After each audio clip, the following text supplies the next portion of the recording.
دینی مسائل اور اصلاحی بیانات کے لیے ہمارے چینل کو سبسکرائب کیجیے اور بیل آئیکن کو دبائیے۔ جزاک اللہ۔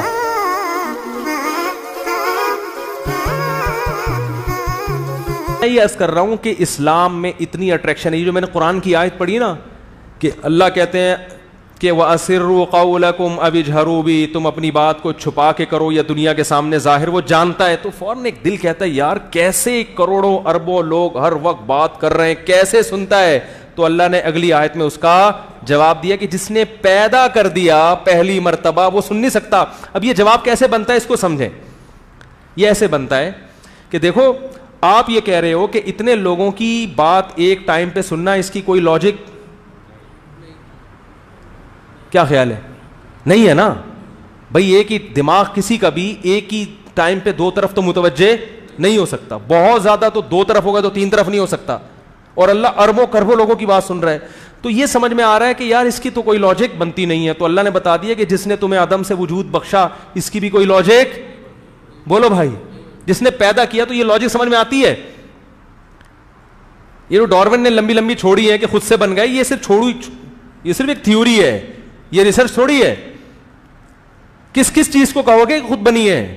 انسان کو آپ نے کہہ دیا کہ کروڑوں اربوں سال میں ترقی کرتے کرتے بندر بن گیا۔ کیلے کے بارے میں یہ کہو گے؟ سیب کے بارے میں بھی یہ کہو گے کہ پہلے کچھ نہیں تھا، کروڑوں سال میں ہوتے ہوتے درخت بنا، درخت سے پھر سیب بنا، سیب کے اندر بیج، پھر ہر بیج میں وہ سافٹ ویئر انسٹال ہو گئے جس سے دوبارہ لاکھوں سیب بن سکتے ہیں۔ کیا ہو گیا؟ کس کس چیز کے بارے میں کہو گے؟ کس کس چیز کے بارے میں فرض کرتے چلے جاؤ گے یہ خود سے؟ ایک چیز خود سے نہیں بن سکتی، یہاں اربوں چیزیں کائنات میں خود سے وجود میں آ گئیں۔ انار، انظروا الی ثمرہ، انار کی ایک شاخ زمین میں گاڑی جاتی ہے، کھاد گوبر پانی سے وہ درخت اگتا ہے، پھر اس میں بہترین انار، اور کیسے اس میں خوبصورت جڑے ہوئے دانے ہوتے ہیں، اور اس میں کیسا بہترین رس ہوتا ہے، گوبر پانی اور مٹی کے ملاپ سے کیسا خوبصورت رنگ کا اللہ نے پھل بنایا۔ قرآن کہہ رہا ہے انظروا الی ثمرہ اذا اثمر، ذرا اس انار کے پھل کی طرف اور اس کے پھل دینے کے اسٹائل کو تو دیکھو، یہ خود سے وجود میں نہیں آ سکتا۔ ذات الاکمام، ان پہ غلاف چڑھا دیے، کیلے کے اوپر ایک چھلکا چڑھا دیا۔ کیلے کو اتنا شعور تھا کہ میں کروڑوں سال میں ہوتے ہوتے یہاں تک پہنچ جاؤں گا، ایک ایک چیز ایسی پیدا کر دی، اور ہر بیج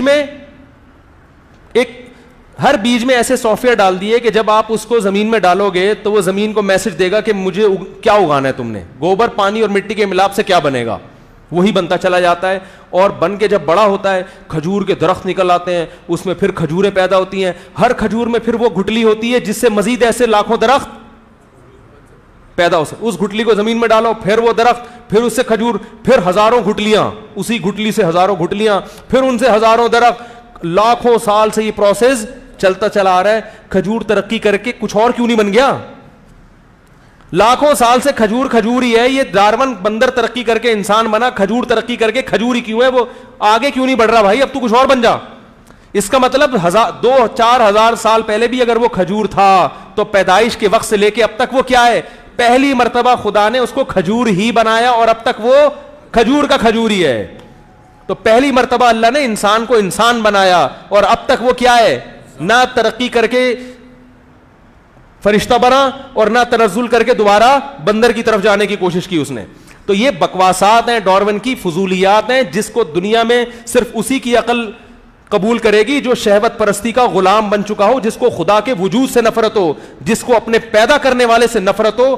یہ نفرت اور بغض اور عداوت اس کو اس فضول چیز پر ابھارے گی، ورنہ اللہ کی قسم ذرا سی بھی سینس رکھنے والا آدمی کبھی بھی اس نظریے کا قائل نہیں ہو سکتا۔ تو اس لیے اللہ فرماتے ہیں الا یعلم من خلق، سورہ ملک کے الفاظ دیکھو، اللہ کہتے ہیں ہر کچھ جانتا ہے۔ یا اللہ کیسے؟ فرماتے بھلا جس نے پیدا کر دیا وہ نہیں جانے گا؟ کیونکہ پیدا کرنا زیادہ مشکل کام ہے، اس کی کوئی لاجک نہیں تھی، بنا دیا اس نے، آدم کو بنایا، ان کو سلا کے ان کی پسلی سے عورت کو پیدا کر کے، عورت کا بنانا بھی عجیب، آدم کا بنانا بھی عجیب، اور دونوں کے ملاپ سے پوری دنیا میں انسانوں کو بھر دیا۔ کیا عجیب سسٹم ہے، کیا عجیب نظام ہے۔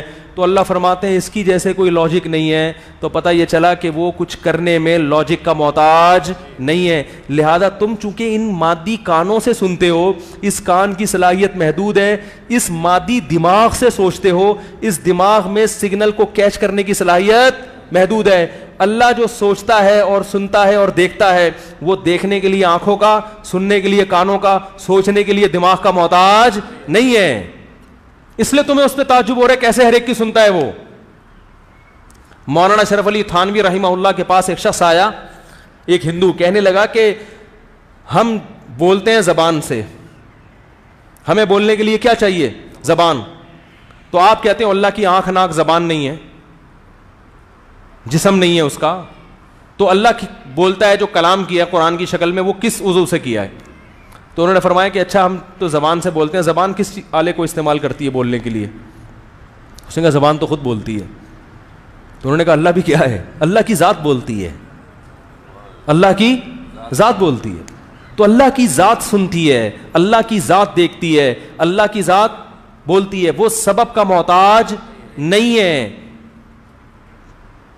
لہذا اس کے لیے کسی چیز کو فرض کرنے کے لیے لاجک تلاش کرنا یہ پرلے درجے کی حماقت اور بیوقوف. ہم بنے ہوئے ہیں, اس نے ہمیں کسی سبب کے تحت بنایا ہے. مٹی اور گارے میں کوئی اس نے ایسے کوئی کرشمے دکھائے ہیں جس سے چیزیں وجود میں آئیں, اور پھر عورت کو پیدا کیا, پھر ملاپ سے بچے پیدا کر دیے, پھر مرد اور عورت پیدا ہوتے چلے جا رہے ہیں, پھیلتے چلے جا رہے ہیں, یہاں تک کہ فیملی پلاننگ والے پریشان ہیں کہ ہو کیا رہا ہے. اللہ کہہ رہے ہیں ان کو پریشان ہونے دو, پھیلنے کی فکر مت کرو, کیونکہ جیسے تمہارے پھیلنے کی ایک بڑا قدرت کا ایک بڑا نظام ہے جو سمجھ سے بالاتر ہے, ایسے ہی اتنے پھیلے ہوئے کی جو خوراکیں ہیں نا ان کا بھی ایک نظام ہے جو ان کی سمجھ سے بالاتر ہے. سب کو خربوزے بھی کھلاؤں گا, انار بھی کھلاؤں گا, پیدا ہونے کا غم مت کرو. یہ کیلکولیٹر لے کے بیٹھے رہیں گے اتنے ہو گئے تو کھائیں گے کہاں سے؟ یہ پاگل ہیں. سمجھ میں آ گئی یہ کیا ہے؟ پاگل. مفتی طارق مسعود صاحب کے شارٹ کلپ بیانات کے لیے ہمارا چینل سبسکرائب کریں اور بیل آئیکن کو دبائیں. جزاک اللہ.